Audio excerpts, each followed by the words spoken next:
नमस्कार, कैसे आप सभी लोग संभवतः अच्छे होंगे। मैं हरिओम आप सभी का स्वागत करता हूं हरिओम सर लर्निंग पॉइंट में। चलिए, आप सभी की ये जो क्लास है ना, ये आज क्लास अपलोड हो रही है और इससे पहले जो क्लासें थी वो सभी लाइव क्लासें हुआ करती थी। चलिए, हाँ, और आपको एकदम फील लाइव का आएगा। चलिए, अच्छा, क्लास को हम लोग क्या करेंगे, स्टार्ट करते हैं। वन बाय वन करके सारे क्वेश्चन देखेंगे और इसमें 30 क्वेश्चन है और ये यूपी टेट सीडीपी के लिए है। किसके लिए? यूपी टेट सीडीपी के लिए। चलिए क्वेश्चन नंबर 1 पर बात करते हैं। भारतीय संविधान के किस अनुच्छेद में 6 से 14 वर्ष या 6 से 14 आयु वर्ग के बच्चों के लिए निःशुल्क व अनिवार्य शिक्षा का अधिकार शामिल किया गया है? बताएंगे आप लोग किस अनुच्छेद में शामिल किया गया। तो ये शामिल किया गया अनुच्छेद 21A के अंतर्गत। और कब शामिल किया गया? 2002 में। कब शामिल किया गया? 2002 में। और 86वें संविधान संशोधन द्वारा 86वें संविधान संशोधन द्वारा शामिल किया गया है। बिल्कुल। अनुच्छेद 26, अनुच्छेद 26 धार्मिक मामलों की स्वतंत्रता। धार्मिक मामलों की स्वतंत्रता, बिल्कुल। और अनुच्छेद 15, अनुच्छेद 15, अनुच्छेद 15 के अंतर्गत धर्म कामा जात लिंग के अनुसार, जात, हाँ, लिंग के अनुसार भेदभाव क्या है? निषेध है। भेदभाव निषेध, बिल्कुल। और अनुच्छेद 45 इसके अंतर्गत क्या है? शिक्षा का प्रावधान 6 से 14 वर्ष आयु के बच्चों के लिए। चलिए क्वेश्चन नंबर 2 देखेंगे। बताइए क्वेश्चन नंबर 2। क्रेसमर ने व्यक्तित्व को निम्न में से किस प्रमुख प्रकार में वर्गीकृत किया है? तो किस प्रमुख प्रकार में वर्गीकृत किया है? अच्छा, क्रेसमर साहब ने अगर शारीरिक आधार पर पूछा जाए तो शारीरिक अंगों के आधार पर 4 प्रकार से वर्गीकृत किया है। शारीरिक अंगों के आधार पर कितने प्रकार से वर्गीकृत किया है? 4 प्रकार के वर्गीकृत किया है। अगर वहीं पर रचना के आधार पर पूछा जाए तो रचना के आधार पर कितने प्रकार से वर्गीकृत किया है? 3 प्रकार से वर्गीकृत किया है। किसके आधार पर? रचना के आधार पर। और इसका जो आंसर होगा वो डी आंसर कैसा होगा? राइट होगा। उपरोक्त सभी, उपरोक्त सभी। तो कौन कौन से किया? कृशकाय किया, सुडौलकाय किया और गोलकाय। अच्छा, कृशकाय कैसे होते हैं? कृशकाय जो होते हैं वो कैसे होते हैं? दुबले पतले, हाँ, दुबले पतले जो होते हैं वो किसके अंतर्गत आते? कृशकाय के अंतर्गत आते। और इनका जो स्वभाव होता है वो कैसा होता है? शर्मीला। इनका जो स्वभाव होता है वो कैसा होता है? शर्मीला होता है। अच्छा, वहीं पर सुडौलकाय की बात करेंगे। अच्छा, सुडौलकाय, ये सुडौलकाय जो होते हैं ये कैसे होते हैं? ये स्फूर्त होते हैं। मतलब इनका जो शरीर होता है वो कैसा होता है? मजबूत होता है। शरीर मजबूत और गठीला होता है। शरीर मजबूत और गठीला। और कैसे होते हैं? ऊर्जावान, बहुत ही एक्टिव होते हैं। और गोलकाय, गोलकाय आप लोग जानते होंगे ये कैसे होते हैं? छोटे और मोटे होते हैं। ये छोटे और मोटे होते हैं और बहुत ही खुश मिजाज होते हैं। कैसे होते? खुश मिजाज, हाँ, खुश मिजाज और मिलनसार होते हैं। और इसका जो आंसर होगा वो डी आंसर कैसा होगा? राइट होगा। चलिए क्वेश्चन नंबर 3 देखेंगे। बताइए क्वेश्चन नंबर 3 बताएंगे आप लोग। टीएटी का उद्देश्य निम्न में से किसके मापन से है? टीएटी का जो उद्देश्य है वो निम्न में से किसके मापन हेतु है? तो टीएटी का जो उद्देश्य है वो किसके मापन हेतु है? अभिक्षमता के मापन हेतु है। किसके मापन हेतु है? अभिक्षमता के मापन हेतु या व्यक्तित्व के मापन हेतु, या व्यक्तित्व के मापन हेतु किसका प्रयोग करते हैं? टीएटी का प्रयोग करते हैं। चलिए क्वेश्चन नंबर चौथा देखेंगे। क्वेश्चन नंबर 4 देखेंगे, बताएंगे संगणन का सिद्धांत निम्न में से किसकी व्याख्या करता है। तो संगणन का सिद्धांत निम्न में से किसकी व्याख्या करता है। क्वेश्चन नंबर 4 बताइए। बिल्कुल, हाँ, संगणन का सिद्धांत। तो संगणन का सिद्धांत किसकी व्याख्या करता है? स्मृत की व्याख्या करता है। संगणन का सिद्धांत किसकी व्याख्या करता है? स्मृत की व्याख्या करता है। स्मृत, अच्छा स्मृत क्या होती है? इसमें क्या होती है? जो मन में या मस्तिष्क में जानकारी या मस्तिष्क में सीखी गई जानकारी को स्थायी रखना। मस्तिष्क में जानकारी को स्थायी रखना, स्थायी रखना, ये किसके अंतर्गत आता है? स्मृत के अंतर्गत आता है। चलिए क्वेश्चन नंबर 5 देखेंगे, बताइए क्वेश्चन नंबर 5, निम्न में से कौन सी शिक्षा मनोविज्ञान की सर्वाधिक व्यक्तिनिष्ठ विधि है? व्यक्तिनिष्ठ विधि यांत्रिक, यानी कि खुद का अवलोकन करना। और खुद का अवलोकन कैसा होता है? ये आंतरिक होता है, इंटरनल होता है। और जब ये इंटरनल होगा तो ये कौन सी होगी? अंतर्दर्शन। तो कौन सी होगी? अंतर्दर्शन होगी। चलिए आगे देखेंगे। अच्छा, इसका प्रतिपादन किसने किया था? अंतर्दर्शन। इसका जो प्रतिपादन किया था वो बुंट साहब ने किया था। बुंट साहब ने किया था। अवलोकन ये निरीक्षण विधि है। अवलोकन कैसी है? निरीक्षण विधि है। और प्रयोगीकरण ये कैसी है? वैज्ञानिक विधि है। प्रयोगीकरण कैसी है? वैज्ञानिक विधि है। चलिए बताएंगे क्वेश्चन नंबर 6। क्वेश्चन नंबर 6 बताइए, एल्बर्ट बंडूरा निम्न में से किससे संबंधित है? एल्बर्ट बंडूरा निम्न में से किससे संबंधित है? क्वेश्चन नंबर 6 बताएंगे, बताइए किससे संबंधित है? बिल्कुल सही, सामाजिक अधिगम सिद्धांत से। अल्बर्ट बंडूरा किससे संबंधित है? सामाजिक अधिगम सिद्धांत से। और संज्ञानात्मक विकास का जो सिद्धांत है वो किससे संबंधित है? वो पियाजे साहब से संबंधित है। किससे संबंधित है? पियाजे साहब से संबंधित है। और मनोलैंगिक विकास ये एरिक एरिक्सन साहब से संबंधित है। एरिक एरिक्सन साहब। मनोलैंगिक विकास एरिक एरिक्सन साहब से संबंधित है। क्वेश्चन नंबर 7 देखेंगे, बताइए अधिगम वक्र में पठार बनता है। अधिगम वक्र में पठार बनता है, बताएंगे। अच्छा, अधिगम वक्र में पठार कब बनता है? जब जो सीखना होता है, सीखना होता है और उसकी जो गति होती है, यानी कि सीखने की जो गति होती है वो कैसी हो जाती है? वो कभी धीमी या कभी तेज हो जाती है। और ये किसके कारण होती? थकान के कारण होती है। जो सीखने की गति कभी धीमी कभी तेज जो होती है वो किसके कारण होती है? वो थकान के कारण होती है। चलिए क्वेश्चन नंबर 8 पर बात करेंगे, बताएंगे दर्पण चित्र परीक्षण किसको मापने हेतु प्रयुक्त होता है? दर्पण चित्र परीक्षण किसको मापने हेतु प्रयुक्त होता है? क्वेश्चन नंबर 8 एकदम सही, अधिगम अंतरण।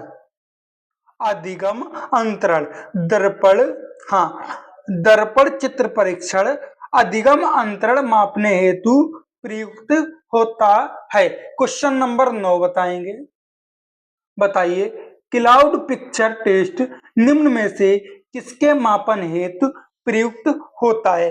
क्लाउड पिक्चर टेस्ट एकदम सही, किसके मापन हेतु प्रयुक्त होता है? व्यक्तित्व मापन हेतु। अच्छा, बुद्धि मापन हेतु, बुद्ध मापन हेतु हम कौन सा प्रयोग करते हैं? उसका क्या नाम, सॉरी, हाँ, भाटिया बैटरी परीक्षण। भाटिया बैटरी परीक्षण ये किसके लिए प्रयुक्त करते हैं? बुद्धि मापन के लिए प्रयुक्त करते हैं। अच्छा, व्यक्तित्व मापन के लिए क्लाउड पिक्चर टेस्ट, टीएटी परीक्षण, सॉरी, हाँ, टीएटी परीक्षण किसके लिए प्रयुक्त करते हैं? 16 पीएफ परीक्षण। पर्सनालिटी टेस्ट बिल्कुल सही। ड्रा एन परीक्षण, ड्रा ए मैन परीक्षण, ये भी किसके लिए मापन करते हैं? व्यक्तित्व मापन के लिए करते हैं। किसके मापन के लिए करते हैं? व्यक्तित्व मापन के लिए करते हैं। चलिए आगे देखते हैं। अच्छा एक और है, दर्पण चित्र परीक्षण। दर्पण चित्र परीक्षण ये किसके लिए होते हैं? ये व्यक्तित्व मापन के लिए होते हैं। क्वेश्चन नंबर 10 बताएंगे, बताइए क्वेश्चन नंबर 10, निम्न में से कौन सा शेष से भिन्न है?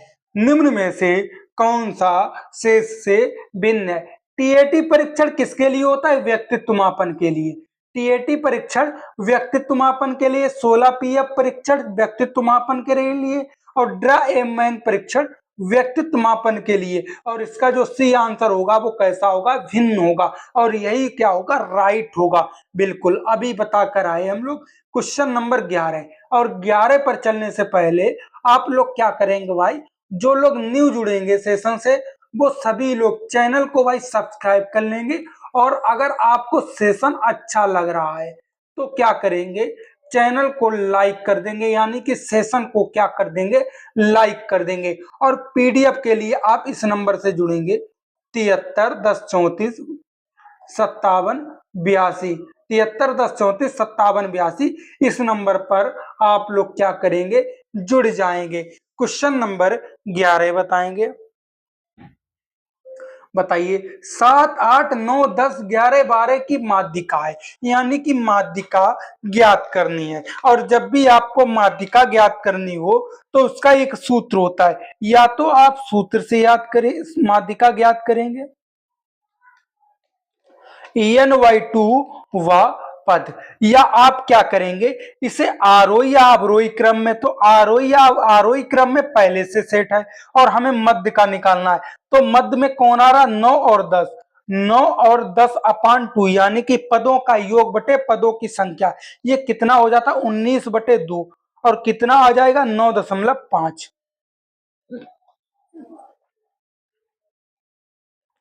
क्वेश्चन नंबर 12 बताएंगे, बताइए सूझ या अंतर्दृष्टि के सिद्धांत का प्रतिपादन किसने किया?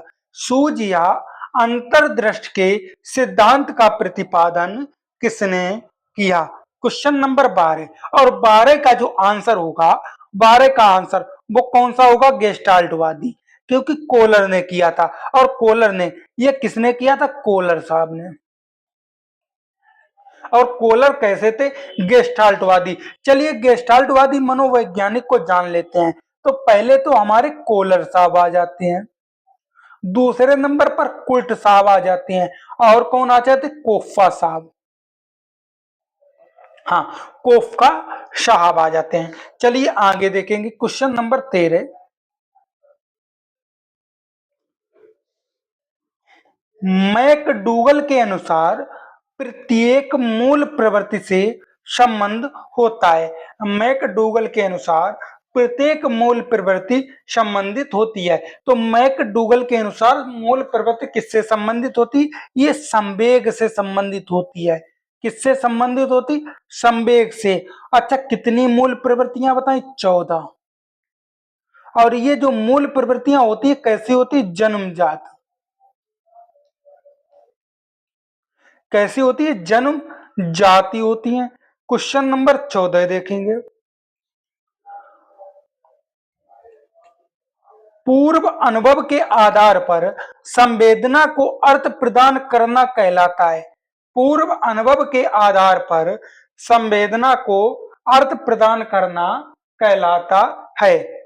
क्वेश्चन नंबर 14, बिल्कुल 14 का जो आंसर होगा वो भी आंसर एकदम राइट होगा, प्रत्यक्ष ज्ञान। क्वेश्चन नंबर 15 बताएंगे, 5 वर्ष की मोहन की मासिक आयु 8 वर्ष है, उसकी बुद्धि लब्धि कितनी होगी? बताएंगे। अच्छा बुद्धि लब्धि का एक सूत्र होता है, बुद्धि लब्धि बराबर, एक सेकंड,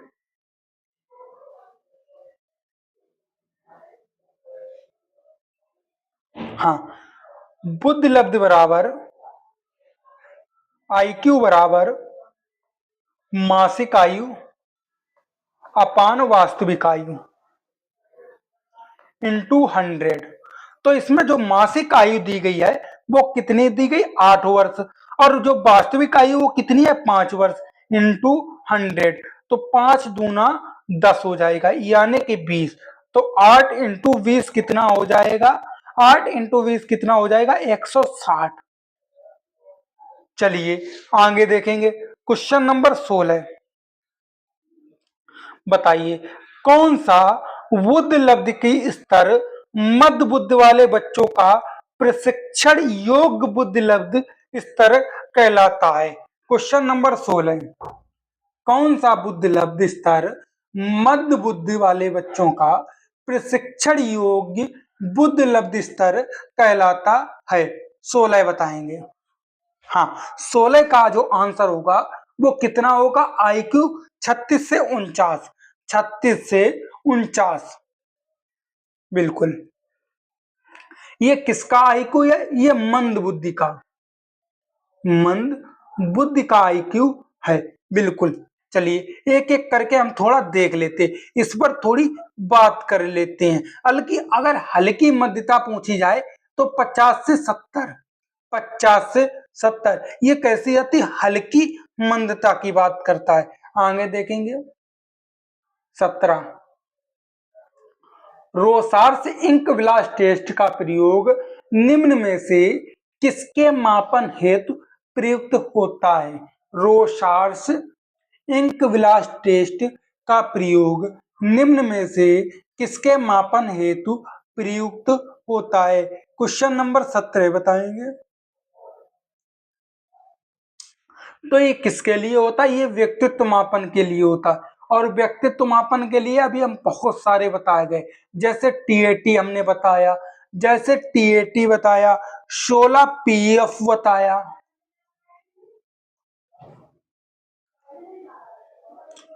18 देखेंगे हम लोग। निम्न में से कौन सा विस्मृत का कारण नहीं है, विस्मृत का कारण नहीं है। क्वेश्चन नंबर 18 बताएंगे। सीखने की कमी, स्मरण करने की इच्छा, मानसिक द्वंद या सीखने की दोषपूर्ण विधियां। तो इसका जो आंसर होगा वो बी आंसर होगा। क्वेश्चन नंबर 19 देखेंगे। वह विज्ञान जो संख्यात्मक प्रदत्त को एकत्र करने, विभाजित करने, प्रस्तुत करने, तुलना करने और व्याख्या करने की विधि से संबंधित है, कहलाता है, बताएंगे, कहलाता है, बताएंगे। गणितीय, ज्यामितीय या समव्याप्ता, नहीं, ये कैसा होगा, सांख्यिकी होगा, सांख्यिकी होगा। क्वेश्चन नंबर 20 देखेंगे। पिछड़े बच्चों के लिए शैक्षिक लब्धि की अवधारणा किसने दी थी। पिछड़े बच्चों के लिए शैक्षिक लब्धि की अवधारणा किसने दी थी। क्वेश्चन नंबर 20 बताएंगे। हाँ, और ये कब दी गई थी, ये 1913 में दी गई थी। कब दी गई थी, 1913 में। और ये किसने दी थी, ये दी थी सिरिल वर्ट साहब ने दी थी। किसने दी थी, सिरिल वर्ट साहब ने दी थी। चलिए आगे देखेंगे क्वेश्चन नंबर 21। और 21 से चलने से पहले भाई सभी लोग क्या करेंगे, चैनल को सब्सक्राइब कर लेंगे। हाँ, और जो लोग भाई न्यू जुड़े वो प्लीज चैनल को जरूर सब्सक्राइब कर लेंगे और सेशन को क्या कर देंगे, लाइक कर देंगे, है ना। चलिए क्वेश्चन नंबर 21 देखेंगे। निम्न में से कौन सा एक उत्तम परीक्षण की विशेषताओं से भिन्न है, उत्तम परीक्षण की विशेषताओं से भिन्न है। क्वेश्चन नंबर 21 बताइए। निम्न में से कौन से उत्तम परीक्षण की विशेषताओं से भिन्न है। तो कौन सा भिन्न होगा, अभिक्षमता। बिल्कुल, कौन सा भिन्न होगा, अभिक्षमता। हाँ बिल्कुल, हाँ, उत्तम परीक्षण के अंतर्गत कौन कौन सा आता है? विश्वसनीयता आता, वैधता आता या वस्तुनिष्ठता आता है, और साथ साथ में व्यवहारिकता भी आता है। और क्या आता है? व्यवहारिकता।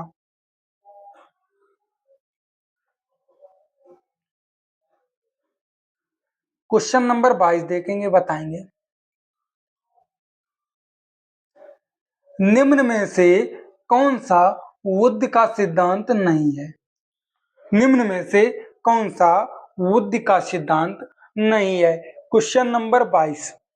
बिल्कुल, हाँ, बुद्ध का जो द्विकारक सिद्धांत दिया था वो स्पीयरमैन साहब ने दिया था। किसने दिया था? स्पीयरमैन साहब ने। हाँ, और जो बहुतत्व का जो सिद्धांत दिया था वो गार्डनर साहब ने दिया था, हार्वर्ड गार्डनर साहब ने दिया था। और इसका जो आंसर होगा वो सी आंसर होगा, क्योंकि जो सी आंसर है ये किसने दिया था? टर्मन साहब ने दिया था। किसने दिया था? टर्मन साहब ने दिया था। क्वेश्चन नंबर 22 देखेंगे, निम्न में से कौन सा बुद्ध का सिद्धांत नहीं है? अभी बताकर आए। निम्न में से कौन सी एक अंतःस्रावी ग्रंथ नहीं है? एक अंतःस्रावी ग्रंथ नहीं है, बताएंगे। एडिनल ग्रंथ, पीयूष ग्रंथ और थायराइड ग्रंथ, ये कैसी अंतःस्रावी ग्रंथ है? ये कैसी अंतःस्रावी ग्रंथ है? लेकिन लार ग्रंथ, ये कैसी? ये अंतःस्रावी ग्रंथ नहीं है। क्वेश्चन नंबर 23, ये कैसी अंतःस्रावी ग्रंथ नहीं है। और साथ साथ में पैराथायराइड भी कैसी? अंतःस्रावी ग्रंथ, पैराथायराइड। क्वेश्चन नंबर 24 देखेंगे, बताएंगे, पियाजे के अनुसार संज्ञानात्मक विकास की द्वितीय अवस्था है। पियाजे के अनुसार संज्ञानात्मक विकास की द्वितीय अवस्था है। तो द्वितीय अवस्था कौन सी है? पूर्व संक्रियात्मक अवस्था है। क्योंकि कितनी अवस्थाएं बताई थी? 4 अवस्थाएं बताई थी। कितनी अवस्थाएं बताई थी? 4 अवस्थाएं बताई थी। पहली जो अवस्था बताई थी वो कौन सी बताई थी? संवेदी गमक अवस्था, पहली संवेदी गमक अवस्था। दूसरी बताई थी पूर्व संक्रियात्मक अवस्था, पूर्व संक्रियात्मक अवस्था।